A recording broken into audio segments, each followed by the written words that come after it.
오늘이 5월 마지막 주일이 되었습니다. 저희들이 한 달 만에 이렇게 얼굴을 마주대하고 같이 또 예배를 드리게 되어서 감사드립니다.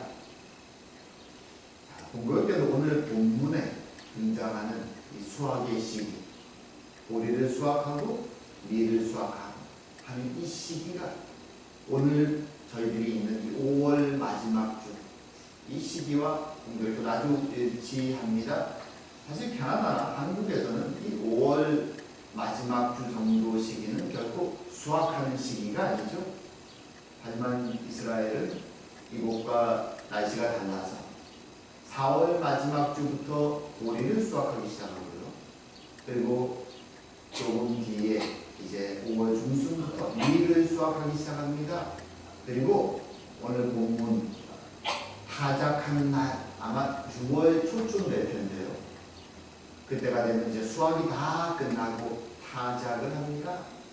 이 타작이라는 것 생각하면 어릴 때 제가 외갓집에 가서 그때는 콩이었죠. 콩을 도리깨질 하면서 타작하던 기억이 떠오릅니다. 이스라엘 타작은 이때가 한참 옛날이기 때문에 무슨 기계가 있지 않죠. 완전 높은 곳에서 바람이 밑으로 흐를 때 그래서 타작을 하고, 그리고 그것을 바람이 부는 때 날리는 아주 가벼운 잎사귀들, 껍질이죠. 밀이나 보리의 껍질들은 다 날려가고 그 알갱이만 이제 떨어지는 것을 통해 타작을 했습니다. 한국에서처럼 도리깨질로 두드려서 타작을 합니다. 어찌되었건 타작하고 결실하는 것이 힘든 일이지만 이것을 하는 사람들의 기분은 최고죠. 왜냐하면 1년의 수고가 결실을 맺기 때문이죠. 농부에게 있어서 결실의 시기는 아주 가장 중요하고도 가장 축제와 같은 시기입니다. 그래서 오늘 본문도 축제와 같은 1년의 가장 중요한 한 시기를 오늘 본문이 담고 있는 것이죠. 근데 이 결실의 시기, 타작의 시기에 오늘 본문 3장에 언급되는 세 사람이 있습니다. 이 세 사람도 그들의 인생에서 아주 중요한 시기를 지금 이날 밤 결정하고 선택하고 있습니다. 수수와 결실의 시기와 아주 유사한 인생에 있어서 중요한 결정이 이루어지는 이날 밤의 일들, 오늘 이 사건들 속에서 이 세 사람이 선택하고 결정하는 모습들을 보면서 하나님을 믿는 신자들, 세상 사람들과 달리 이 중요한 결정의 순간에 과연 어떻게 결정한 것이 옳은가 하는 것을 한번 생각해보는 시간을 갖기 원합니다. 과연 우리는 무엇이 세상과 다른가? 자, 오늘 본문에 처음으로 등장하는 사람은 나오미입니다. 나오미. 처음 말하자면 루시 밭에 나가서 일을 시작할 때로부터 거의 한 2달 정도, 4월 말부터 한 달 반에서 2달 가량, 이제 지금 6월 거의 중순 가까이 시간이 돼갑니다. 한 달 반에서 2달 정도의 시간이 흘렀습니다. 그리고 나오미는 중요한 결정은 이 타작의 시기가 왔을 때 합니다. 그리고 며느리에게 명령을 내리죠. 그녀가 반드시 지켜야 될 명령을 내립니다. 근데 오늘 우리의 시선으로 바라보면 이 나오미의 시어머니의 명령은 굉장히 이상하고 굉장히 위험해 보입니다. 타작마다는 남자들의 시간입니다. 힘있는 남자들이 열심히 타작을 해서 곡식을 거두는 시간입니다. 그것이 끝나면 기쁨 속에 술을 마시고 잔치를 벌어지는 시간들이 벌어집니다. 그곳엔 여자들이 끼지를 못하죠. 그런데 그 타작마당에 깊은 밤에 며느리에게 정장을 하고 향수를 뿌리고 마치 청혼하는 신부처럼 꾸며서 그 밤에 그곳으로 가라고 얘기합니다. 은밀하게 말이죠. 이것은 오해받기 딱 알맞은 시점이죠. 그것도 술에 취해 잠든 보아스의 다리 밑에 가서 이불을 젖히고 그 상태로 누워있으라고 말합니다. 이것은 자칫 오해하면 마치 나 자신을 성적인 도구로 내어준 듯한 제스처처럼 충분히 오해받을 수 있습니다. 왜 이런 이상한 일을, 왜 이렇게 위험해 보이는 일을 오늘 나오미는 사랑하는 며느리 룻에게 시키는 것일까요? 이유가 무엇일까요? 사실 여기에는 지난 2달간의 이 추수의 시기, 보리를 추수하고 밀을 추수한 이 2달의 시간 속에 나오미의 고민이 담겨 있습니다. 나오미가 베들레헴에 돌아올 때 그녀는 아무것도 가진 게 없었죠. 가난 속에, 절망 속에, 비참함 속에 돌아옵니다. 그녀가 돌아올 때 걱정이 2가지가 있죠. 2가지. 하나는 지금 몰락해버린, 다 죽어버린 자신의 남편과 2 아들, 이 상황 속에서 자신도 가난하고 바로 바닥인데 어떻게 이 삶을 다시 꾸려나갈 수 있을까? 절망 속에서 어떻게 다시 자신의 가정을 일으킬 수 있을까? 일단 가난의 문제를 어떻게 해결할 수 있을까? 한 발 더 나아가서 다 상실된 것 같은 남편과 2 아들의 기업을 어떻게 회복할 수 있을까? 그 고민이 하나가 있습니다. 일단 가난의 문제를 해결해야죠. 그리고 또 한편으로는 큰 고민은 며느리 룻에 대한 걱정이죠. 사실은 모압에 있을 때 이 며느리에 대한 걱정은 다 떨어버리려고 했습니다. 차라리 고향으로 돌아가라 라고 해서 그녀에게 얘기했던 것이죠. 하지만 룻은 사랑하는 어머니, 나이른 어머니, 가난하고 아무것도 가진 것이 없는 그 어머니를 버릴 수 없어서 따라왔죠. 그래서 이 며느리의 죄가, 결혼에 대한 걱정이 나오미의 마음속에 가득 차 있으면 2가지 걱정이 있죠. 하나는 조금 더 나오미 개인에 대한 걱정이라면, 하나는 순수하게 며느리, 사랑하는 딸 같은 며느리를 향한 걱정입니다.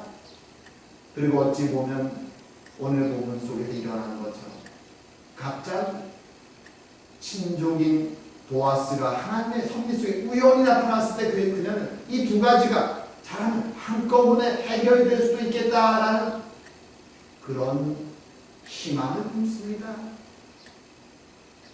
그런데 2달의 시간이 흐르는 동안 비록 이 속에 식량의 문제는 어느 정도 해결되지만 기업 물을 자의 문제, 기업의 문제나 한편으로 며느리의 결혼의 문제, 어느 것도 답이 잘 보이지가 않습니다.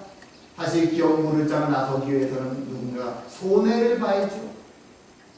사실 본문에 정확히 기술되지 않았지만 나오미의 가족들이 버리고 갔던 자신의 기업, 땅이 있습니다. 밭이 있는 것이죠. 누가 그것을 대신 경작하고 있는지, 아니면 팔았는지, 아니면 버려져 있는지 구체적으로는 알 수 없지만 아직도 소유권은 나오미에게 있었습니다. 나오미의 가정이 기업을 회복하기 위해서 누군가가 이 가난한 나오미의 가정을 위해서 그 땅을 대신 사주고 기업 물을 자가 그것을 다시 나오미의 죽은 남편과 아들들의 이름으로 회복시켜주는 것이 유대의 율법이지만 아무도 나서지 않습니다. 아무도 손해를 감당하려고 하지 않습니다. 나오미가 자신의 죽은 남편과 2 아들의 이름으로 기업이 이어지는 것을 아예 포기하고 친족의 것을 넘겨버린다면 모르겠지만 손해를 감당할 사람이 아무도 나오지 않습니다. 그리고 며느리, 가난한 집의 며느리죠. 재가를 가기 위해서 여자가 결혼을 하려면 고대에는 지참금이 약간은 있어야 됩니다. 하지만 누구도 모압 출신의 가난한 이 여인에게 결혼할 생각을 하지 않습니다. 답이 나오지 않죠. 고민 속에 오는 나오미가 이 결정, 우리가 보는 아주 이상해 보이는, 위험해 보이는 이 결정을 지금 하게 되는 것이죠.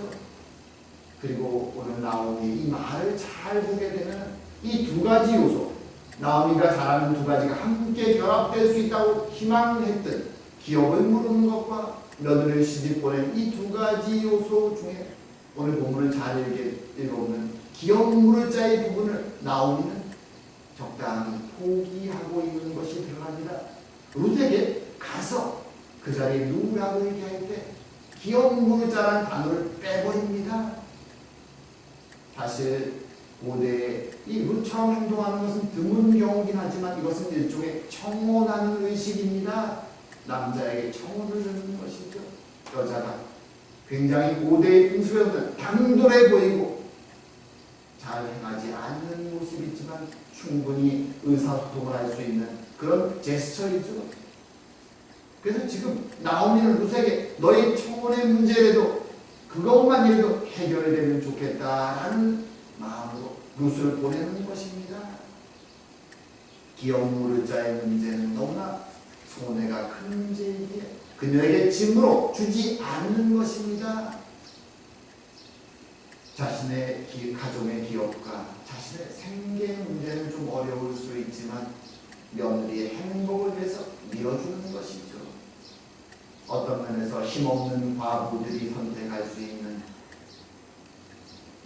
하나의 지혜라고 할 수 있죠. 어떤 사람의 눈에는 어리석어 보이는 행동일 수도 있지만 나오미는 지금 이 선택을 합니다. 그 선택에는 두 가지 믿음이 전제되어 있습니다. 하나는 자신이 희망을 가지고 찾아왔고 자신의 우연함 속에 보여주신 하나님의 섭리죠. 눈에 보이지 않지만 하나님이 나를 하나님의 은혜 속으로 하나님의 헤세드 속으로 인도하고 계시구나 그 믿음이 나온 얘기 있습니다. 그래서 오늘 룻을 위험한 밤 가운데로 보내는 것입니다. 또 하나는 자신의 친족이요 고리를 보여왔던 보아스의 성품 훌륭한 남자 보아스 하나님의 용사 보아스 그 보아스의 성품을 믿고 오늘 룻을 그에게로 밤에 은밀하게 보내는 것입니다.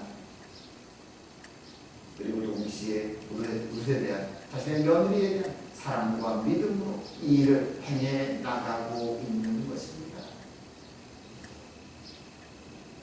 그리고 오늘 두 번째로 우리가 보이게 될 것은 룻의 모습이죠. 사실 오늘날 시선에서 본다면 이런 시어머니의 요구를 따라 행하는 것은 아주 어리석어 보입니다. 룻에게 그렇게 말할 수도 있겠죠. 오늘날 같으면 너는 생각도 없냐? 그 위험한 행동을 시어머니가 시킨다고 그냥 하느냐? 라고 우리는 질책할 수도 있습니다. 하지만 고대의 여자들이 특별히 과부들이 할 수 있는 선택은 굉장히 제한적입니다. 룻은 그것을 알고 있습니다. 위험하다는 것을 알고 있습니다. 그럼에도 불구하고 어머니를 믿으며 오늘 이 행동을 합니다. 오늘날은 사실 개인의 이익이 강조되는 시대죠.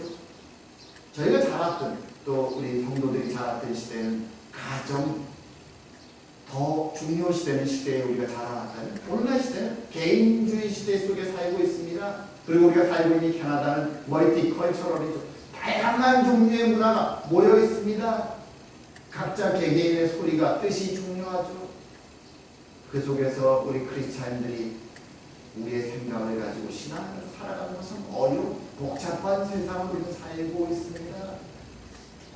하지만 오늘날 이 시대와 달리 성경 속의 룻은 자신에게 하나밖에 남지 않은 가족은 어머니 나오미의 생각을 존중하고 거기에 순종하며 위험해 보이는 길 하지만 선택의 여지가 별로 없는 이 길을 나아갑니다. 그리고 나오미가 시킨 모든 것을 다 그대로 따라 행합니다. 그런데 흥미로운 것은 나오미가 행한 모든 것을 따라 행하지만 거기에서 멈추지 않고 본인의 의지를 가지고 한 발 더 나갑니다.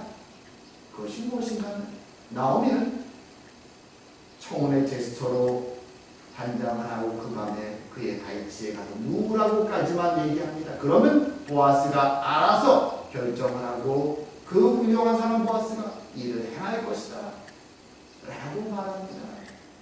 그런데 오늘 다이치에서 보아스가 그녀를 알아보고 누구냐라고 얘기했을 때 룻은 자신을 누군지 밝히는 것을 멈추는 것이 아니라 당당하게 보아스에게 요구를 합니다.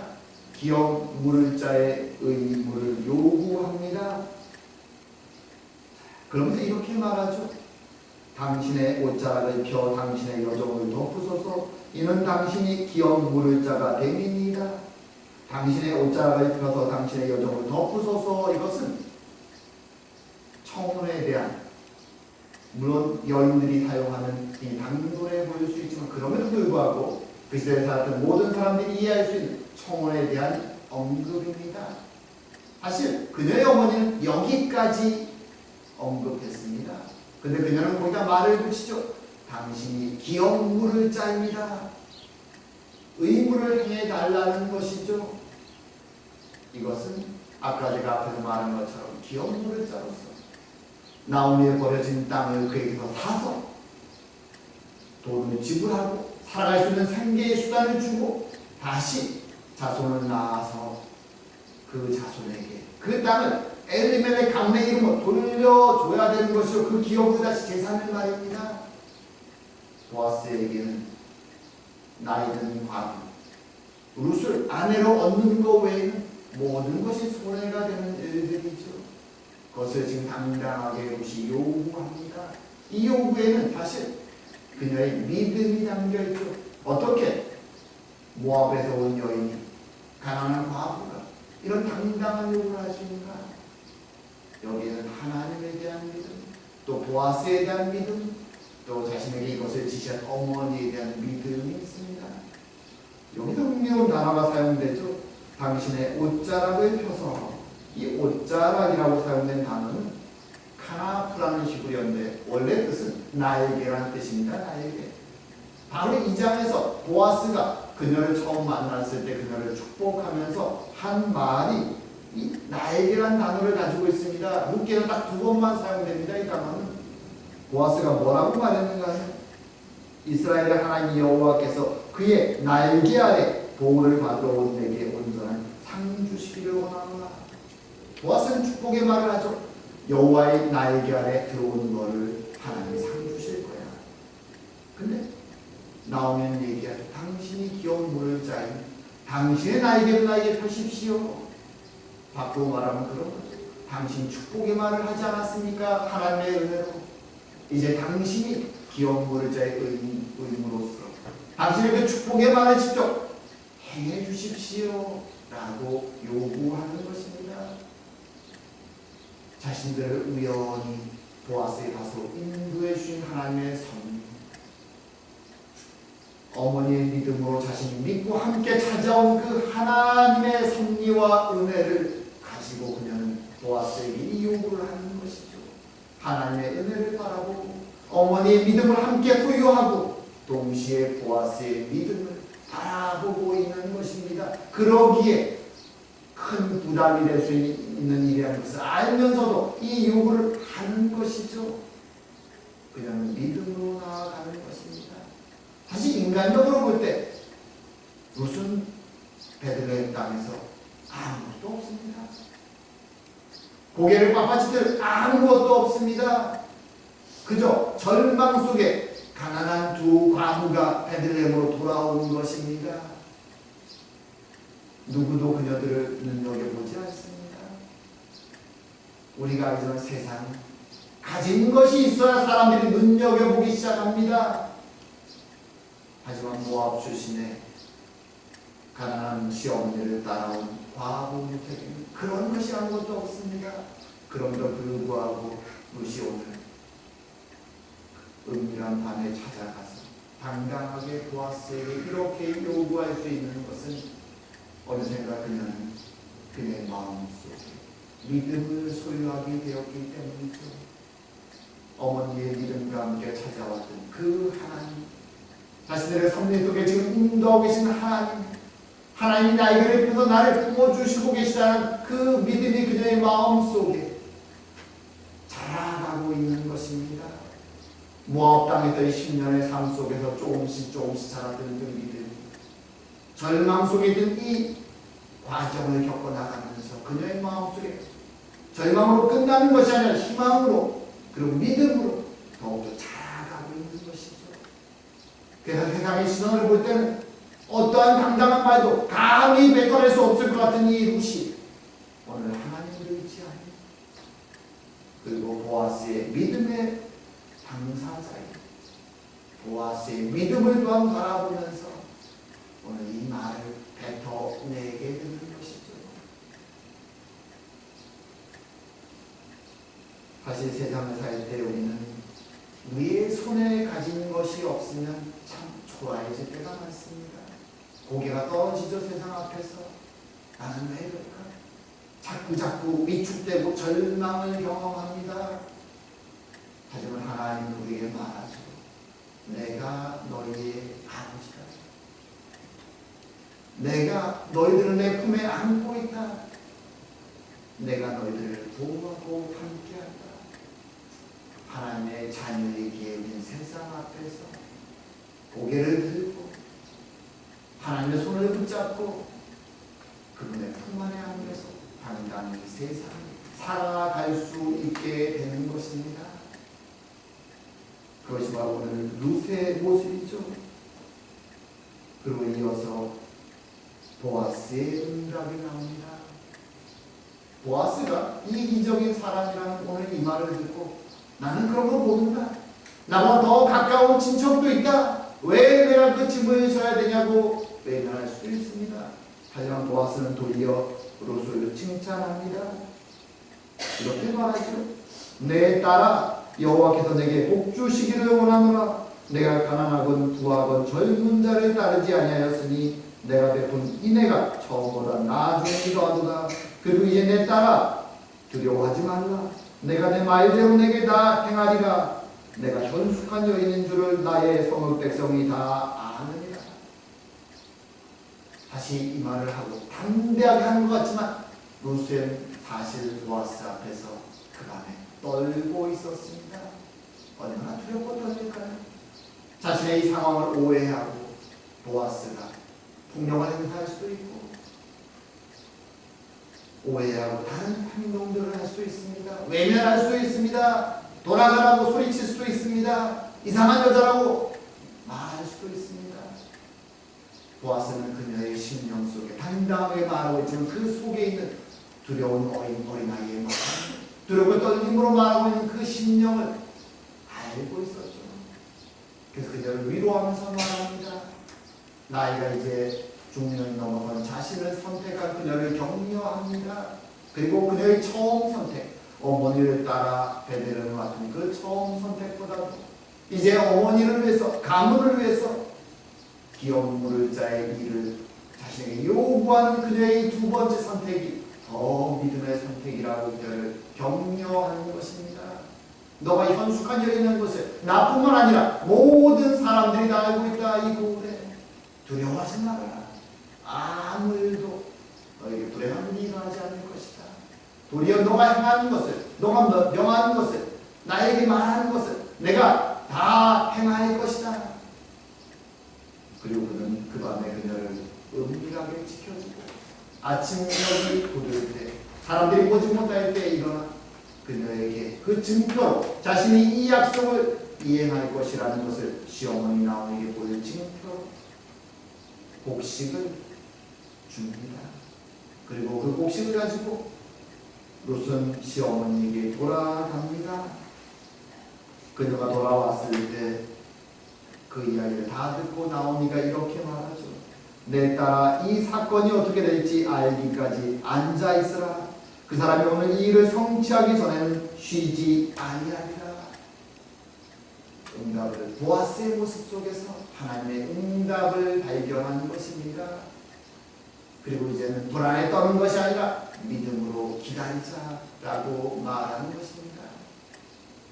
보아스도 어떤 면에서 믿음으로 이 나오미와 룻의 요구를 응답하는 것이죠. 자신이 룻에게 뱉었던 그 축복의 말이 그저 립 서비스가 아니라 마음의 진심을 담은 말이었음을 고백하며 이제는 자신이 뱉은 그 축복의 말을 직접 행한 그 일을 진행한 책임자로서 달려가기 시작하는 것입니다. 하나님의 사람의 모습이죠. 그리고 그 모습을 바라보면서 믿음의 사람들 나오미와 룻은 그냥 걱정과 의심이 아니라 하나님 앞에 무릎을 꿇고 평안한 마음으로 기다리고 있는 것입니다. 이것이 하나님의 사람들, 비록 시기는 사사기, 죄와 폭력이 넘치는 시기였지만 그럼에도 불구하고 하나님의 사람들이 행하는 선택과 결정의 모습들입니다. 오늘 시대에는 점점 사라져가는 믿음의 모습이기도 합니다. 하지만 이 모습 속에서 우리는 기억해야 되는 것이죠. 과연 우리는 무엇을 믿고 살아가는가? 타락한 세상 속에서 돈과 권력이 모든 것에 최고의 것으로, 최고의 가치로 인정된, 다른 누구의 이익이 아니라 나의 이익이 최고의 것으로 인정받는, 자신을 자랑하고 드러내는 것이 최고의 것으로 인정받는 이 시대 속에서 많은 크리스찬 그들과 이 세상의 조리 속에서 흔들리는 이런 시대 속에서도 우리는 이 말씀 속에서 보여주는 신앙의 모습을 기억하는 것이 필요합니다. 하나님 그때나 지금이나 이 세상을 주관하고 계십니다. 하나님 백성들은 그의 날개 속에 안겨 있습니다. 그분의 섭리와 보호 속에 우리를 살아가고 있습니다. 그러기에 우리는 그분의 손을 붙잡고 눈에 보이지 않지만 그분의 섭리를 믿으며 세상의 길이 아니라, 나의 욕망의 길이 아니라 하나님의 은혜의 길을 고민하면서 한 발 한 발 하나님과 함께 나아가야 되는 것이죠. 그런 성도의 사랑이 만날 때, 우리의 가정 속에서 만나고 우리의 교회 속에서 만날 때, 우리의 가정과 교회는 마치 삼겹줄이 만나면 끊어주지 않는 것처럼 사랑과 사랑이 쌓여서 흔들림 없는 아름다운 가정과 아름다운 교회의 모습으로 자라가게 되는 것입니다. 참으로 그것을 마음에 품고 우리 앞에 놓인 우리의 길을 하나님과 함께 살아가는 저와 여러분 되기를 주의 이름으로 축원드립니다. 기도드리겠습니다. 사랑과 은혜의 하나님 아버지, 오늘도 절망 속에서 하나님의 섭리와 은혜 속에 희망을 발견하고 이 믿음으로 그 길을 선택하고 나아가는 나오미와 룻과 보아스의 모습을 보여주시니 감사드립니다. 참으로 타락한 세상 속에서, 이기적이고 욕망이 넘치는 세상 속에서 하나님의 믿음과 사랑으로 살아가는 것은 쉽지 않습니다. 주님, 우리 연약함을 아시는 주님 찾아와 주시고 눈에 보이지 않지만 우리가 동행하시고 섭리 속에 우리를 보호하시고 인도하시는 하나님의 손길을 붙잡고 나오미와 룻과 보아스가 선택하고 나갔던 것처럼 우리도 믿음의 길을 선택하고 나갈 수 있도록 주님 축복하여 주시옵소서.